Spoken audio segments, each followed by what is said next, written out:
There's no predicting the way life will turn out when you return home from service and settle back in civilian life, especially when your partner develops a mental illness. But living with someone who has a mental illness, if managed and controlled, doesn't mean life can't be fun and fulfilling. It's just different. This was the case for Jamie Dunn's wife Helen and daughter Megan. Jamie is a military veteran who suffered with post-traumatic stress disorder, commonly known as PTSD, and although it affected their lives every day, they made it work and want others to know they can too. Look, so it's literally, it's a horrible feeling. You just don't understand why. You just really don't understand why you feel like that. It's a weird one, because obviously the feeling that I get, I just close down, keep myself to myself, and just sort of, and then I'll say to Helen later on, I'm having a bad day, just, and she'll be like, right, fine, she'll leave me alone. That's it, and then the next day I'll be fine. Yeah.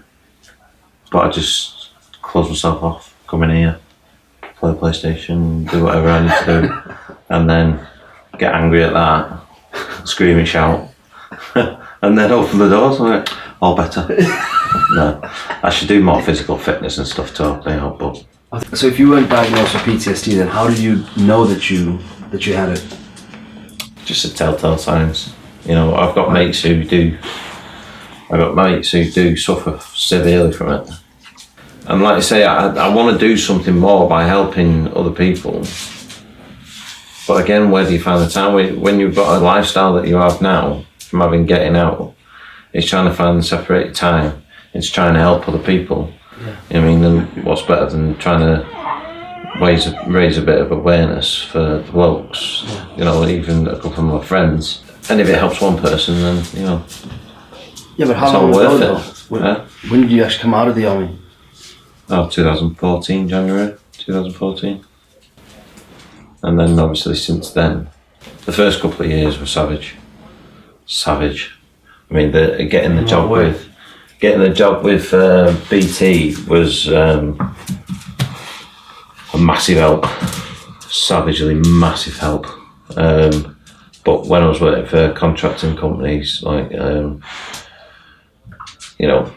various ones, I won't go naming their names because they're not worth even naming the names. But that was hard. Thinking some days you were only getting 30-40 quid a day, and then you'll get to the end of the month. And having that security from the army of having a guaranteed wage every month, a guaranteed roof over your head every month, and getting your money, and even food for the single lads. The food was reasonable, and it wasn't expensive. You were able to live a happy, healthy lifestyle. Yeah. I would probably say too comfortable. You know what I mean? Because you get out and that all disappears. I went from paying, I think it was working it out for bills and everything when I was in Gloucester. I was probably paying about £600-700 a month in total. That's for bills and my rent and everything. We're living in a Merry Quarter. I got out of the army, or bought my own house before I got out of the army. And my first mortgage payment, £700 a month for just my mortgage. So the shock is unbelievable. And I think that's what a lot of blokes struggle with is, having that, and then, you've then got to sacrifice a lot of your social lifestyle for having to be able to pay your bills and this, that, and the other, and then trying to find a job that's going to cover that wage. And how hard was it coming out of the army to try back in civilian life, trying to find a job? Well, what did you have to do? Because I know now there's so many different... For me, I would probably say for me, it was quite an easy task, because in 2010, 11, one of my close friends, he got out, joined BT.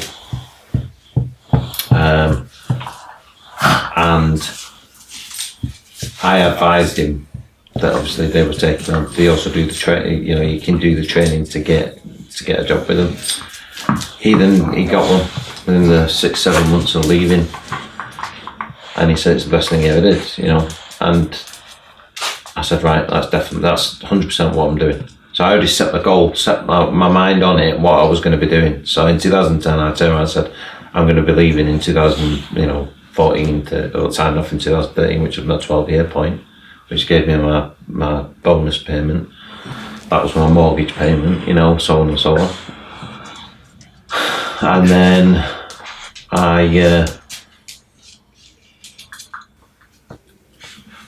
got my training, which was probably one of the hardest things I've ever done. That was, for having never touched telecoms, that was hard to learn, you know, compared to the fact that I was a driver/storeman in the army. Yeah. And when you came out, what was your relationship with your wife, with Helen? Oh, my relationship with my wife is rock solid. No, when you came out. Oh, when it came out, it still is rock solid. It always has been. But I suppose I'd have to speak to her more to find out that if she ever did, she'd probably never admit it. You know, if she was in a rocky place where she, you know, would have ever had that feeling that she wanted to leave. I don't know if she ever did or ever would do, but yeah. I probably would have done a couple of points. Yeah. There were some dark points where when you sit down and think about what you've done after an hour, that's where the reality kicks in and you're just like, oh no, I've got to sort this problem out, you know what I mean? I've got to try and that's the reason why I went to the people I spoke to. It was called Veterans in Action, and they were absolutely amazing. There was no crimes, there was no, even if it was just talking on the phone, it helped. Because, you know, they do understand, they do understand. You know, and it's a weird one to talk to people who've never been or done anything like that. Yeah. You know, and it's trying to explain to them. It's like I've my partner at work now. I've explained to him a couple of times some of the stuff we did, you know, and some of the stuff that happened. Yeah. And he's probably one of the most sarcastic people in the world. But yeah, he stands there and goes, really? You know, and it's just going from that to what it is now. And you just think, like, I'm sat here now, and I just think, how to do that?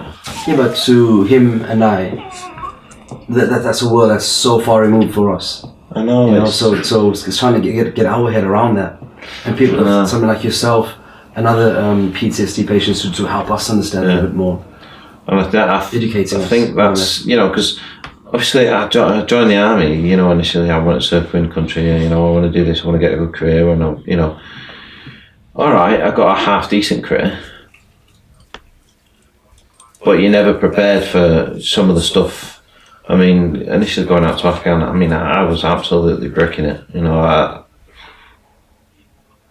I thought as soon as we stepped off that plane, the horrible stories. As soon as I stepped off that plane, I thought I was going to get hit. I mean, and it's not like that. You know, you go out there, you settle in, you get your training, you get this, that, and the other. You know, and then you start getting let out, and you go out and you start doing patrols or even convoys or doing what you're doing. And but if it's your time, it's your time. You know what I mean? And it's unfortunately, you know, some couple of times while we were there, you know, a couple of our blokes got hit. You know, and I think. Looking at them now, I mean, they're an absolute inspiration. You know, they've gone on to live their lives afterwards. You know, there's two in particular.